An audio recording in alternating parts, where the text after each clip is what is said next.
ஹல்லேலூயா. இன்னும் நல்ல சத்தமா மகிழ்ச்சியா ஒரு ஹல்லேலூயா சொல்லுங்க. கடந்த ஆண்டில நாங்க உபவாசித்து ஜெபிக்கிற பொழுது அந்த 7 நாளும் 7 காரியங்கள் ஆண்டவர் பேசி இருக்கிறார். ஒரு நாள் முழுவதும் நாங்க உபவாசித்து ஜெபிக்கிற பொழுது அந்த 7 காரியத்தையும் சும்மா தலைப்பிட ஹின்ஸ மட்டும் சொல்லிடுவேன். கர்த்தருக்கு சித்தமானால் இதே சபையில நாங்க மறுபடியும் ஐயா அவர்கள் அழைத்தாரானால் அந்த 7 காரியங்களை விலாவரியா விளக்கமா நான் சொல்லி உங்களை ஆசீர்வதிக்கிறேன். ஹல்லேலூயா, ஹல்லேலூயா. முதலாவதாக இந்த 2025ஆம் ஆண்டு எப்பேற்பட்டதாக இருக்க போகிறதுன்னா ஜெப ஆண்டா இருக்க போகிறது. ஹல்லேலூயா, ஹல்லேலூயா. ஜெப ஆண்டுகளுமே சில பேர் நல்ல உற்சாகமா கையை தூக்குறீங்க, வாலிபர்கள் மட்டும் கையை தூக்கல பாருங்க நல்ல உற்சாகமா. ஏன்னா அவங்க தான் ஜெபிக்கிறவர்களா மாற போறாங்க. வாலிபர்கள் நல்ல வாலிபர்கள் மட்டும் சத்தம் நல்லா அல்லேலூயா சொல்லுங்க. சரி பரவாயில்ல, அம்மா எல்லாமே அல்லேலூயா சொல்றாங்க, எல்லாம் வாலிபர்கள் தான். ஹல்லேலூயா. இந்த ஆண்டு எப்படி இருக்க போகுதுன்னா ஜெப ஆண்டா இருக்க போகிறது. எப்படின்னா சபையில மட்டும் முட்டி போட்டு ஜெபிக்க போறது இல்ல, வீட்டுல அறைகள்ல மட்டும் ஜெபிக்க போகிறது இல்ல. எப்படி இருக்க போகிறதுனா ட்ரெயின்ல போவீங்க, பஸ்ல போவீங்க, சைக்கிள்ல போவீங்க, நடந்து போவீங்க, கடைகளில காய்கறி அதெல்லாம் வாங்க போவீங்க. போகும்போது எப்படி போவீங்கன்னா ஜெபத்தோட போயிட்டு இருப்பீங்க, ஸ்தோத்திரமிட்டே போய்கிட்டு இருப்பீங்க, அந்நிய பாஷைகளை பேசிக்கிட்டே இருப்பீங்க. தேவாதி தேவனுடைய திட்டத்தை நீங்க அந்த ஜெபத்தின் மூலமாக அந்த பகுதிகளில கட்டமைத்து விடுகிற பொழுது என்ன ஆகும்னா அந்த பகுதி முழுவதும் ஜெபம் வேகம் இறங்கி தேவனுடைய நாமத்தை மகிமைப்படுத்தி விடும். ஹல்லேலூயா, ஹல்லேலூயா, ஹல்லேலூயா. அப்படி ஜெபிக்கிற பொழுது அந்த ஜெபமானது என்ன ஆகும்னா சபையை சீர்திருத்தும், சபை மக்களை சீர்திருத்தும், மறுரூபமாக்கும், புதிய மாற்றத்தை கொடுக்கும். ஜெப சிந்தை என்ன ஆகும்னா அது ஒரு எழுப்புதல் சிந்தையா மாறி என்னோட மாத்திரம் அது இல்ல, பக்கம் பக்கத்து வீடுகளுக்கும் அந்த அக்னி பரப்பக்கூடிய வகையில அவங்களுடைய வாழ்க்கை மாறும். ஹல்லேலூயா. வாழ்க்கை எப்படி இருக்க போகிறதுன்னா அது உங்களோட மாத்திரம் அல்ல, உங்க குடும்பத்திற்கு மாத்திரம் அல்ல, அக்கம் பக்கத்து வீடுகள், அக்கம் பக்கத்து தெருக்கள், பட்டணங்கள் பற்றி எரியக்கூடியதாக இந்த ஆண்டு இருக்கும். பொதுவா இந்த 2025ஆம் ஆண்டு எதை குறிக்குது? 25 எதை குறிக்குதுங்க? சில்வர் ஜூப்ளின்னு சொல்லுவாங்க, வெள்ளி விழான்னு சொல்லுவாங்க. இந்த 2025ஆம் ஆண்டு பின்னாடி அந்த ஸ்டிக்கர் ஒட்டிட்டீங்களா பிரதர்? 2025 பரவாயில்ல, ஸ்டிக்கர் ஒட்டிட்டாரு. ஹல்லேலூயா. 5 மட்டும் தனியான ஒரு கலர்ல தெரியுது இல்லையா? இப்ப இந்த சில்வர் ஜூப்ளி, இந்த வெள்ளி விழா ஆண்டுல ஆண்டவர் 7 வகையான ஆசீர்வாதத்தை தேசத்துல கொடுத்து ஒரு மாபெரும் மாற்றத்தை தரப்போகிறார். ஹல்லேலூயா. 2வது பரிசுத்தமான ஆண்டு. பரிசுத்தம் இல்லாம தேவனை தரிசிக்க முடியாது. பரிசுத்தம் ரொம்ப முக்கியம் இல்லையா? வாலிபர்கள் பரிசுத்தம் அடைவாங்க. எப்படின்னா உங்க பரிசுத்தமான ஜெபம் முதலாவது உங்களை மறுரூபமாக்கும், உங்க குடும்பத்தை மாற்றும். அந்த குடும்பத்தை மாற்றுகிற பொழுது என்ன ஆகும்? சபைகள் ஆட்டோமேட்டிக்கா மறுரூபமாகும். ஹல்லேலூயா. ஏன்னா பரிசுத்தம் உள்ள ஜெபம் பிணியாளியை ரட்சிக்கும். அப்போ உங்க பரிசுத்தம் உள்ள ஜெபம் என்ன ஆகும்னா தேசத்துல இருக்கிற எல்லா பகுதிகளில் நீங்க இனத்தை எடுத்து ஜெபிக்கிற பொழுது சபைகள்ல முதலாவதாக ஆண்டவர் மறுரூபத்தை கொடுத்து ஒரு மாற்றத்தை கொண்டு வந்து விடுவார். பரிசுத்தம் உள்ள ஜெபம் பிணியாளியை ரட்சிக்கணும் சொன்னார் இல்லைங்களா? நீங்க சும்மா போய் ஸ்தோத்திரம் பண்ணி ஜெபம் பண்ணுவீங்க, ஆண்டவர் பெரிய பெரியதான காரியத்தை செய்திருவார். புதிதான ஜாதியில ரட்சிக்கப்படாத திரும்ப செய்திருவார். ஹல்லேலூயா. 2வது என்னவாக இருக்க போகிறது? பரிசுத்தமான ஆண்டு. 3வதாகத்தான் நான் முதலே சொன்ன நல்லா சிரிச்சு சந்தோஷம் அல்லேலூயா சொல்ல இல்லையா? 3வதாக சந்தோஷத்தின் ஆண்டா இருக்கட்டும். கடந்த ஆண்டு அடிச்சு முடிச்சு ஏதோ ஒண்ணு பண்ணி இந்த ஆண்டு எட்டி பார்த்தாச்சு, உள்ள வந்தாச்சு அப்படின்னு சொல்றவங்க மட்டும் நல்லா அல்லேலூயா சொல்லுங்க. எல்லா உபத்திரவ போராட்டத்திலேயே ஆண்டவர் பாதுகாத்தாரா? எத்தனை அழுக இல்லையா, எத்தனை நெருக்கம், ஆனாலும் ஆண்டவர் நம்மளை கைவிடவில்லை. கொஞ்சம் எல்லாம் மனுஷங்க என்ன பண்ணிட்டு இருப்பாங்க, உயிரோட எடுத்து அப்படியே பொறிச்சு உள்ள போட்டிருப்பாங்க இல்லையா? உண்மைதானே? அந்த அம்மா ஆமான்னு சொல்லி இருக்கிறாங்க. கர்த்தர் அவங்களை ஆசீர்வதிப்பார். ஆனா இந்த ஆண்டு சந்தோஷமா சந்தோஷத்தோட நீங்க நடந்து மகிமையில தேவனுடைய திட்டத்தை நிறைவேற்றக்கூடியதாக இருக்கும். 4வதாக சமாதானம் நிறைந்த ஆண்டு.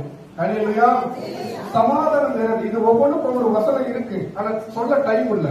ஆனாலும் நான் நெக்ஸ்ட் டைம் உங்களை நான் சொல்லி தருவேன். சமாதானம் நிறைந்த ஆண்டாக இருக்க போகிறது. அல்லேலூயா, அல்லேலூயா. அடுத்த 5வதாக என்ன ஆக போகுதுன்னா ஆயத்த ஆண்டு. நீங்க ஆயத்தப்பட போறீங்க. எதுக்குன்னா ஒரு மகா பெரிதான ஒரு திட்டம் பூமியில நிறைவேற்றப்படணும். அந்த திட்டத்திற்கு உங்க சபையை நீங்க ஆயத்தப்படுத்த போறீங்க. முதலாவது நீங்க ஆயத்தமாவீங்க. அல்லேலூயா. ஜெபத்துல, வேத வாசிப்புல, தரிசனத்துல, அப்புறம் ஆவியின் கனிகள் பெருக்கத்துல, வரங்கள்ல, வல்லமை வரங்கள்ல நீங்க ஆயத்தப்பட்டீங்கன்னா உங்க டீம், உங்க குழு, உங்க ஊழியம், உங்க சபை ஆயத்தமாகும். அப்ப ஆயத்தப்படுகிற பொழுது என்ன ஆகும்னா உங்களை அறியாமலே நிறைய மக்களை சந்திச்சு ஆயத்தப்படுத்துவீங்க. அல்லேலூயா. அங்க மொத்தம் எத்தனை சொன்னா இது எத்தனாவது ஆயத்தம்? 6 5. அப்போ 6வது ஒண்ணு இருக்கு. அது என்னன்னு நீங்க எதிர்பார்க்கறீங்க? சொல்லுங்க. தேவ திட்டத்தை இந்த ஆயத்தப்படுத்துகிறதுனால தேவ திட்டத்தை பூமியில கொண்டு வருகிற ஆண்டு. அல்லேலூயா, அல்லேலூயா. ஆனா அது பூரணப்பட கொஞ்ச நாள் செல்லும். அது மட்டும் நான் சொல்லிக்கொள்ள விருப்பப்படுறேன். அந்த தொடக்கத்தை வந்து நீங்க உங்க சபை நீங்க போகிற இடங்கள்ல இருந்து செய்ய போறீங்க. அல்லேலூயா, அல்லேலூயா. இந்த ஒரு சபையா இருக்கட்டும், சபையோட ஐயாவா இருக்கட்டும், சபை விசுவாசிகளா இருக்கட்டும், ஒவ்வொருத்தருக்கும் ஒவ்வொரு திட்டம் இருக்கு இல்லையா? உண்மையா இல்லையா? உண்மைதானே? ஒவ்வொருத்தருக்கும் ஒரு திட்டம் இருக்கு பூமியில. அந்த திட்டத்தை நீங்க என்ன பண்ண போறீங்கன்னா சபையோட இணைஞ்சி, பாஸ்டரோட இணைஞ்சி நீங்க செய்ய போறீங்க. அல்லேலூயா, அல்லேலூயா. ஆனா பூரணமா எப்ப நிறைவேறும்னா நீங்க செய்ய செய்ய செய்ய செய்ய அடுத்தடுத்த ஆண்டவர் கொண்டு செல்லுவார். ஆனா கொஞ்சம் காலம் செல்லும். அந்த எழுப்புதல் தரிசன திட்டங்கள் நிறைவேறும். அல்லேலூயா. கொஞ்ச காலம் செல்லும். அல்லேலூயா, அல்லேலூயா. 7வதாக என்ன இருக்க போகுதுன்னா சொல்லுங்க. 7 எதவா இருக்க போகுது? சொல்லுங்க, சொல்லுங்க, சொல்லுங்க. பரிபூரணமான தேவ திட்டத்தை நீங்க நிறைவேற்றக்கூடிய பரிபூரணமான ஆண்டா இருக்க போகிறது. மொத்தம் எத்தனை ஆச்சுங்க? 7 விதமான ஆசீர்வாதங்கள். யாருக்கு கொடுத்தாரு ஆண்டவர்? நமக்கு தான். ஆனாலும் முதல்ல யாருக்கு அழைச்சு கொடுத்தாரு? ஆபிரகாம்னு ஒரு மனிதன் ஆண்டவர் கூப்பிட்டு அவருக்கு எப்படி கொடுத்தாரு? 7 வகையான ஆசீர்வாதத்தை கொடுத்தாரா? அது போல இன்னைக்கு இத நீங்க கவனிச்சுக்கிட்டு இருக்கிறீங்களா? உங்க ஒவ்வொருத்தர் மேலும் 7 வகையான ஆசீர்வாதத்தை தேவன் தரப்போகிறார். அல்லேலூயா. 7வதாக அம்மா சொன்னாங்க பரிபூரணம் சொல்லலீங்களா? இளைப்பாறும் ஆண்டு. 7வதாக பரிபூரணத்துல இளைப்பாறும் ஆண்டு. இந்த ஆண்டு நீங்க இளைப்பாரி கொண்டு தேவ திட்டத்தை செய்ய போறீங்க. அல்லேலூயா. நம்ம அந்த இளைப்பாறும் ஆண்டுன்னு சொன்ன உடனே ஒரே ஒரு வசனத்தை மட்டும் சொல்லி நான் உங்களை ஜெபித்து ஆசீர்வதிக்க போறேன். எடுத்துக்கங்க. மத்தேயு சுவிசேஷ புஸ்தகத்துல 11ஆம் அதிகாரத்துல 28ஆம் வசனம் எடுத்து வாசி. சத்தமா ஒருத்தர் வாசிக்கணும். 28 11 28. சுமக்கிறவர்களே நீங்கள் எல்லாரும் என்னிடத்தில் வாருங்கள், நான் உங்களுக்கு இளைப்பாறுதல் தருவேன். ஹல்லேலூயா, ஹல்லேலூயா. Our Lord is comforter and the God of rest. அவர் இளைப்பாறுதலின் தேவன். அவர் இந்த ஆண்டு உங்களுக்கு என்ன பண்ண போறாருன்னா உங்களுக்கு இளைப்பாறுதலை கொடுத்து, இத்தனை ஆண்டு பிறந்ததுக்கு சில சொல்லுவாங்க நான் அவ்வளோ துரதிருஷ்டவாளி பிரதர், நான் சில சபைகள் எல்லாம் சொல்லுவாங்க நன்மையை நான் பார்த்ததில்லை. அப்படி சொல்லவே கூடாது. நான் சொல்லுவேன், ஏன்னா நீ உயிரோட இருக்கிறது யாரோட கிருபை? உயிரோட இருக்கிறது ஒரு கிருபை, ஒரு நன்மை தான். தெரியல பாடு உபத்திரவத்தினால அவங்க என்ன வார்த்தை சொல்லணும்னு சொல்ல மாட்டாங்க, அப்படி தனிச்சு போய் நிற்பாங்க. ஆனா அப்படியெல்லாம் கொஞ்சம் பேர் இருந்தீங்கன்னா இந்த வருஷம் நீங்க எழுதி வச்சுக்கோங்க. இந்த 2025ஆம் ஆண்டுல உங்களுக்கு நீங்க எதிர்பார்த்த காரியங்கள் அத்தனையும் ஆண்டவர் கொடுத்து இளைப்பாரி கொண்டே முன்னேறுவீங்க. ஹல்லேலூயா, ஹல்லேலூயா. முதலாவதாக ஒரு சைன் இன்னைக்கு இருந்து நீங்க ஆண்டவர்கிட்ட கேளுங்க. யாரெல்லாம் உங்களை முடிச்சு கட்டணும்னு நினைச்சாலும் அந்த மக்களுக்கு முன்பாக உங்க தலையை எண்ணெயால் அபிஷேகம் பண்ணி உங்களை ஆசீர்வதித்து, உங்க கூட நான் தான் இருக்கிறேன், இயேசுவாகிய நான் தான் இருக்கிறேன், நீ எழும்பு, நீ சைன் பண்ணு, நான் உன்னை உயர்த்துகிற தேவன் சொல்லி உங்க குடும்பம் பார்க்கறதுக்கு முன்பாக உங்க சத்துருக்கள் பார்ப்பாங்க. ஹல்லேலூயா, ஹல்லேலூயா. முன்னாடி சகோதரர் அவர்கள் சொன்னது போல உங்களுக்கு ஒரு ஆசீர்வாதமும் ஒரு கிரவுன், ஒரு கிரீடத்தை ஆண்டவர் உங்களுக்கு தலை மீது சூட்டுகிறத உங்க சத்துருக்கள் பார்த்து வெக்கி இருக்கிற இடம் இல்லாம காலி ஆயிடுவாங்க. ஹல்லேலூயா. அதுக்கு அவங்க வந்து சாகணும் அப்படின்னு நான் சொல்லல, அவங்க ரட்சிக்கப்படணும், ரட்சிக்கப்படுவார்கள். ஹல்லேலூயா. இந்த ஆண்டு உங்களுக்கு எப்படி இருக்க போகிறதுனா சமாதானம் நிறைந்த ஆண்டாய் தேவன் உங்களுக்கு கொடுக்க போகிறார். அந்த சமாதானத்துல நீங்க அந்த இளைப்பாறுதல்களை எதை வேணாலும் சேர்த்துக்குங்க. வெற்றி, சந்தோஷம், மகிழ்ச்சி எதா வேணாலும் சேர்த்துக்குங்க. எனக்கு எதெல்லாம் வேணும், வீடு கட்டணும், நல்ல பிள்ளைகளுக்கு நல்ல வாழ்க்கை அமைச்சு தரணும், படிப்புல நல்ல ஒரு உயர்வு கொடுக்கணும், நல்ல ஒரு ஆரோக்கியத்தை தரணும்னு சொல்லி அவர் ஆரோக்கியத்துல ஒரு முன்னேற்றம், இதெல்லாம் நீங்க எதிர்பார்க்குறீங்கல்ல, இதெல்லாம் ஆண்டவர் கொடுத்து உங்களை இளைப்பாறிக்கொண்டே அடுத்த லெவலுக்கு கொண்டு போகிற ஆண்டு. ஹல்லேலூயா, ஹல்லேலூயா. அடுத்த ஆண்டவர் உங்களை பார்த்து சொல்றார், இந்த தினத்துல உங்களுக்கு இந்த 1ஆம் தேதியிலிருந்து சபைக்கு ஒரு வாக்குத்தத்தம் இருக்கு, ஐயா வருவார், அவர் சொல்லுவாரு. ஆனா இந்த ஆண்டுல உங்களுக்கு ஒரு ப்ராஃபசி, அதாவது உங்களுக்கு ஒரு தீர்க்க தரிசனம் என்னன்னா, இந்த ஆண்டுல இருந்து இதுல இருந்து உங்க வாழ்க்கை வேற ஒரு கோணத்துல, வேற ஒரு சாப்டர்ல, வேற ஒரு அத்தியாயத்துல கொண்டு போய் தேவன் உங்களுக்கு மத்தியில மகிமைப்பட போகிறார். உங்க சபைகளுக்கு மத்தியில மகிமைப்பட போகிறார். உங்க சபையின் மக்களுக்கு மத்தியில மகிமைப்பட போகிறார். ஹல்லேலூயா. அதுதான் இளைப்பாறுதல். அதுதான் இளைப்பாறுதலுக்கான ஒரு என்ன சொல்றது, ஒரு ஒரு அடையாளம், ஒரு ஒரு அர்த்தம். இதெல்லாம் தான் மோசேக்கு ஆண்டவர் சொல்றாரு, உனக்கு முன்பாக என் சமூகம் செல்லும், நான் உனக்கு இளைப்பாறுதல் தருவேன். இளைப்பாறுதல் மிக முக்கியமான ஒரு விஷயம் இருக்கு. இல்ல நிறைய பேர் நம்ம வந்து அதுக்காக ஜெபிக்கிறது இல்லை. ஹல்லேலூயா. ஆனா இளைப்பாறுதல் தருகிற காலத்துல நீங்க ஜெபம் பண்ணி இளைப்பாறுதலுக்குள்ளாக வந்த உடனேயே நீங்க ஜெபத்தை கம்மி பண்ணிடக்கூடாது. அதாவது அந்த 7 பாயிண்ட்ஸ் உங்களுக்கு நான் சொன்னது முதலாவது, ஜெபத்தை கம்மி பண்ணிடக்கூடாது, வேற வாசிப்புல கம்மி பண்ணிடக்கூடாது, நல்ல ஆவிக்குரிய கனிகள் வரங்கள்ல நீங்க கம்மியாயிடக்கூடாது. தொடர்ச்சியா நீங்க ஜெபம் பண்ணுகிற பொழுது கர்த்தர் உங்களை வந்து நிறைய காரியங்களை நிரப்பிட்டே இருப்பார். இனி உங்க கப்பல் வெறுமையா இருக்க போகிறது இல்லை. இனி உங்களுடைய அரண்மனை அல்லது உங்களுடைய பீரோ எதை வேணாலும் வச்சுக்கோங்க, பொட்டி எதை வேணாலும் வச்சுக்கோங்க, வெறுமையா இருக்க போகிறது இல்லை. நீங்க ஜெபிக்க ஜெபிக்க ஜெபிக்க கர்த்தர் பரலோகத்தின் கனிகளை, பல கனிகளை திறந்து உங்களை ஆசீர்வதிச்சிருவார். ஏன்னா கனிகள்ல நீங்க பெருகிற பொழுது, வரங்கள்ல நீங்க பெருகுகிற பொழுது, அவருடைய சித்தத்தை நீங்க செய்கிற பொழுது மற்றதெல்லாம் என்னவா இருக்க போகிறது சொல்லுங்க. ஆட்டோமேட்டிக்கா ஐயா சொல்ல பாருங்க, ஆட்டோமேட்டிக்கா வந்து ஆட் ஆயிரும், ஆசீர்வதிக்கப்படுவீங்க. அதனால இந்த ஆண்டு உங்களுக்கு ஒரு இளைப்பாறுதலின் ஆண்டு, ஒரு வெற்றியின் ஆண்டாக இருக்க போகிறது. ஹல்லேலூயா, ஹல்லேலூயா. என் கூட சேர்ந்து ஒரு சின்ன ஜெபத்தை ஏறெடுக்கிற உங்களுக்காக ஆசீர்வதித்து ஐயா கடைசியில வந்து நிறைய காரியங்கள் ஐயா உங்களுக்கு சொல்லித்தர போறாங்க. இப்போ நீங்க முட்டி போட்டு எங்க இருக்கிற இடத்துல முட்டி போடுங்க, என் கூட சேர்ந்து நீங்க ஜெபிப்பீங்க. ஹல்லேலூயா. முட்டி போட முடியலன்னா நீங்க அப்படியே உட்காந்துக்கீங்க, தப்பு இல்லை. ஆனா முட்டி போட்டா நல்லது, முட்டி போட்டீங்கன்னா நல்ல, ரொம்ப ரொம்ப நல்லது. கர்த்தர் ஆசீர்வதிப்பார். ஹல்லேலூயா. ஜெபிப்போம். அன்பின் பரலோக தந்தையே, இந்த அற்புதமான இந்த நல்ல புதிய ஆண்டில எங்களை எல்லாம் கொண்டு வந்து பிரவேசித்து ஆண்டவரே எங்களுக்கு கொடுத்த இந்த நல்ல ஆண்டவர் வசனத்திற்காக ஸ்தோத்திரங்கள் தகப்பனே. இந்த பரிபூரணமான ஆண்டில ஆண்டவர் வெள்ளி விழா ஆண்டில நாங்கள் நுழைந்திருக்கிறோம்.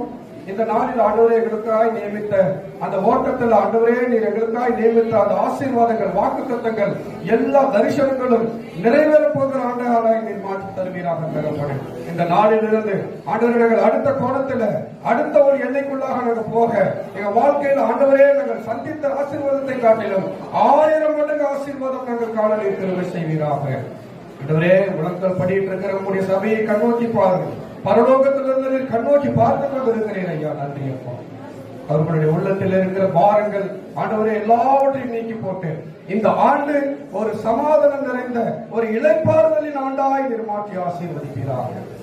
பலப்படுத்தும் ஆசீர்வதி, சீரும் சிறப்புமாய் நடத்தும். இயேசு கிறிஸ்துவின் நாமத்தினாலே, நசரேயனாகிய இயேசு கிறிஸ்துவின் நாமத்தினாலே ஜெபித்து ஜெபத்தை ஒப்புக் கொடுக்கிறோம். ஜீவன் நல்ல பிதாவே. தேவனுக்குள் எனது பிரியமானவர்களே, இந்த நல்ல நாளிகையில் உங்களை எல்லாம் சந்திப்பதில் மிகுந்த மகிழ்ச்சி அடைகிறேன். இந்த புதிய ஆண்டில் நிறைய காரியங்களை தேவன் கற்றுக் கொடுத்து உங்களை நடத்தி கொண்டு வருகிறார். இந்த தினத்திலும் தேவனாகிய இயேசு கிறிஸ்துவின் நாமத்தினாலே இந்த புத்தாண்டு தினத்தில் உங்களை எல்லாம் இந்த புதிய ஆண்டின் வாழ்த்துக்களை தெரிவித்துக் கொள்கிறேன். கர்த்தர் உங்களை ஆசீர்வதிப்பாராக. அது ஒரு மாதம் ஆச்சு, கிட்டத்தட்ட ஒரு மாதம் முடிய போகிறது.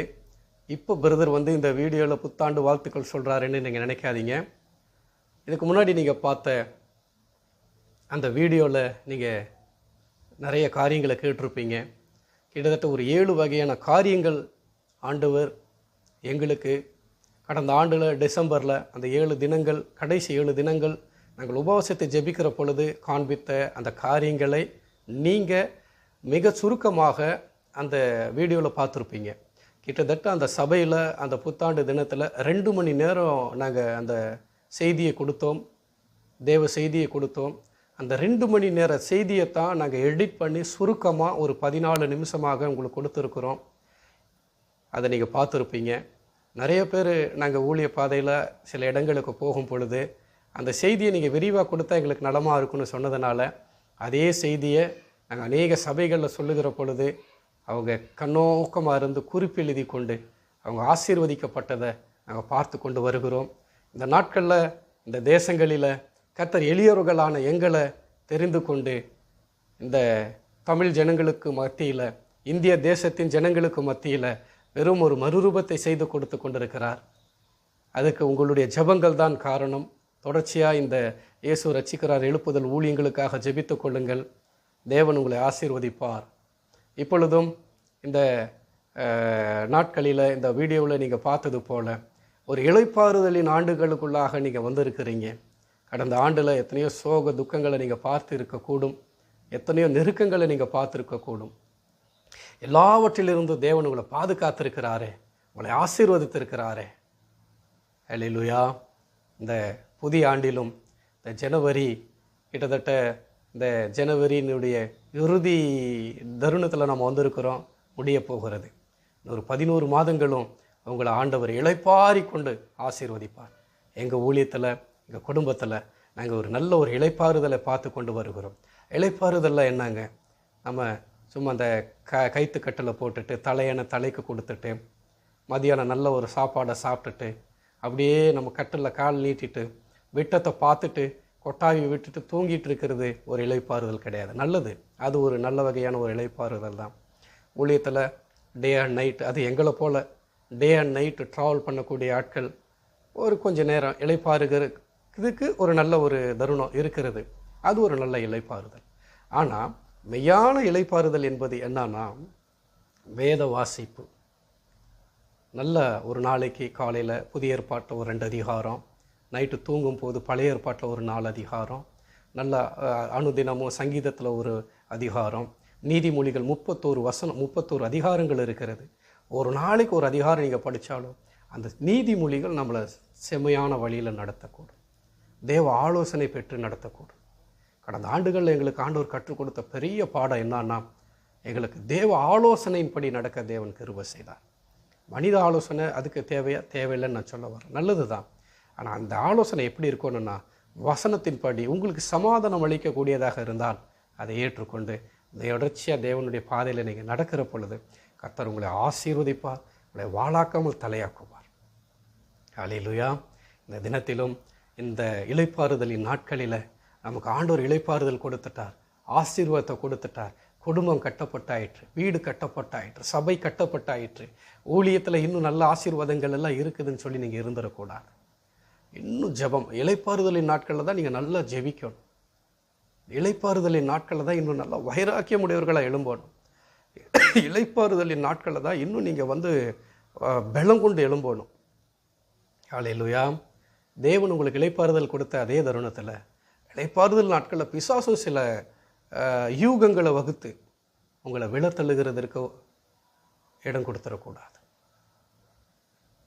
இந்த நாளிலும் இளைப்பாறுதலின் நாட்களில் பிசாசும் எப்படி யூகங்கள் வகிப்பான் நம்மளை விழத்தள்ள பண்ணுவான் என்பதை குறித்து அடுத்து ஒரு காணொளியில் நான் உங்களுக்கு சொல்லித்தரேன். கர்த்தர் உங்களை ஆசீர்வதிப்பார். இந்த ஆண்டு உங்களுக்கு ஒரு இளைப்பாறுதலின் ஆண்டு. குடும்பத்தில் சமாதானத்தை காண்பீர்கள், வியாபாரத்தில் சமாதானத்தை காண்பீர்கள், சபையில் சமாதானத்தை காண்பீர்கள், உறவுகளுக்கு மத்தியில் சமாதானத்தை காண்பீர்கள், சந்தோஷத்தை காண்பீர்கள். பயங்கரமான காரியத்தை ஆண்டவர் செய்வார். அதே போல் ஜெபித்து கொண்டே முன்னேறுவீங்க. முன்னாடி பார்த்தீங்கல்ல, ஜெபம் பண்ணிக்கிட்டே முன்னேற போகிறீங்க. மகிழ்ச்சியாக, சமாதானமாக, வெற்றியாக நீங்கள் வெற்றி மேலே வெற்றி பெற்றுக்கொண்டே நீங்கள் முன்னேறுவீங்க. கர்த்தர் உங்களை ஆசீர்வதிப்பார். தொடர்ச்சி எங்களுக்காக, எங்கள் ஊழியங்களுக்காக ஜெபித்து கொள்ளுங்க. நாங்கள் ரொம்ப சின்ன டீம், ஆனாலும் கர்த்தர் எங்களை நேசிக்கிறார்.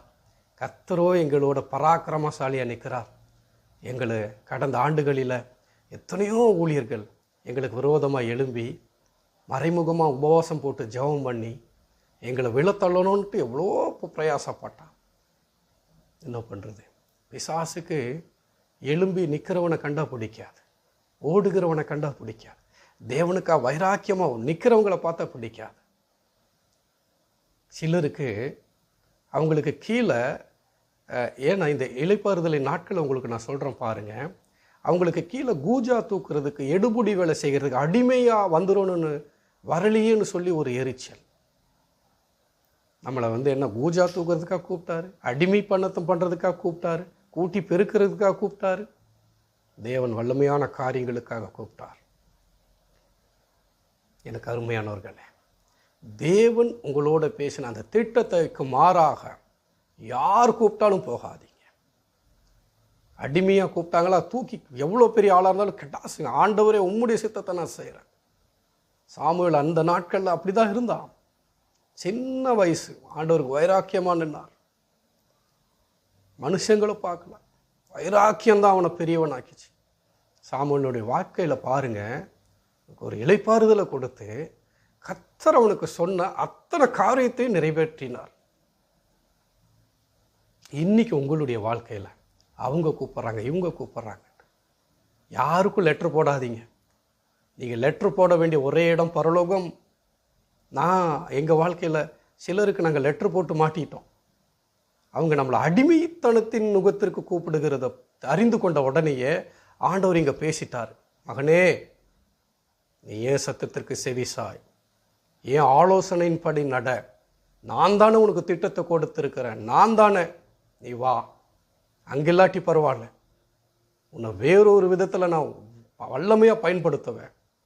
உன் நாட்கள் அதிகம், அவங்க நாட்கள் முடிஞ்சது என்று சொல்லி பேசி இந்த இளைப்பாறுதலின் நாட்களில் கூட்டு கொண்டு வந்து மகிமையானதை செய்து கொடுத்து கொண்டு இருக்கிறார். எனக்கு அருமையானவர்களே, இந்த புதிய ஆண்டில் நீங்கள் இளைப்பாரி கொண்டு முன்னேறுவீங்க, பெரிய காரியங்களை செய்வீங்க. இந்த தினத்திலும் கர்த்தர் உங்களை ஆசீர்வதிப்பார், பலப்படுத்துவார், மகிமை மேல் மகிமையாய் உங்களை விட்டு சிறக்க பண்ணுவார். இந்த ஆண்டு உங்களுக்கு வாக்கு கொடுத்துட்டார்ல, மத்தேயு 11ஆம் அதிகாரத்தில் 28ஆம் வசனத்தில், நான் உங்களுக்கு இளைப்பாறுதலை தருவேன்னு சொன்னது போல உங்களுக்கு இளைப்பாறுதலை தேவன் தர வல்லவர். ஹல்லேலூயா. இந்த வசனத்தை விசுவாசிங்க, கர்த்தர் உங்களை ஆசீர்வதிப்பார். ஜெபிப்போமா? அன்பின் பரலோக தந்தையை, இயேசுவின் நாமத்தினால ஆண்டவரே, இந்த காணொளியை பார்க்குற ஒவ்வொருவரையும் நீர் ஆசீர்வதிங்கப்பா. அவங்க வாழ்க்கையில் ஒரு நல்ல இளைப்பாறுதலை கொடுங்க, ஒரு சமாதானத்தை கொடுங்க, ஒரு தெய்வீக சுகத்தை கொடுங்க. அது ஒரு தொடுதல் உண்டாகட்டும், பரத்திலிருந்து ஒரு தொடுதல் உண்டாகட்டும். நீர் அப்படியாய் செய்யுங்க, அவங்களை ஆசீர்வதிங்க. எல்லா துர் ஆலோசனைகளுக்கு விலக்கி பாதுகாத்து கொள்ளுங்க. தவறான மனிதர்களிடத்திலிருந்து அவங்களுக்கு ஒரு விடுதலை கொடுத்து கொண்டு வாங்க. அவங்களுக்கு ஆக வேண்டிய நற்காரியங்கள் இந்த ஆண்டு நீர் செய்து முடிங்க. இத்தனை ஆண்டு தடைப்பட்டிருக்கலாம், இனி தடைப்படக்கூடாது. இவங்க வாழ்க்கையில் ஒரு மறுரூபத்தை, ஒரு வெற்றியை நீர் கொடுத்து ஆசீர்வதிங்க. அப்படியான காரியத்தை நீர் செய்யுங்க. நசரேயனாகிய இயேசு கிறிஸ்துவின் நாமத்தினாலே நான் ஜெபித்து ஜெபத்தை ஒப்புக் கொடுக்கிறேன். ஜீவனும் நல்ல பிதாவே. ஆமென், ஆமென். எனக்கு அருமையானவர்களே, கர்த்தர் ஜெபத்தை கேட்டிருக்கிறார்ல, இந்த ஆண்டு உங்களுக்கு ஒரு இளைப்பாறுதலின் ஆண்டு. கர்த்தர் உங்களை ஆசீர்வதிப்பாராக. God bless you. God bless you.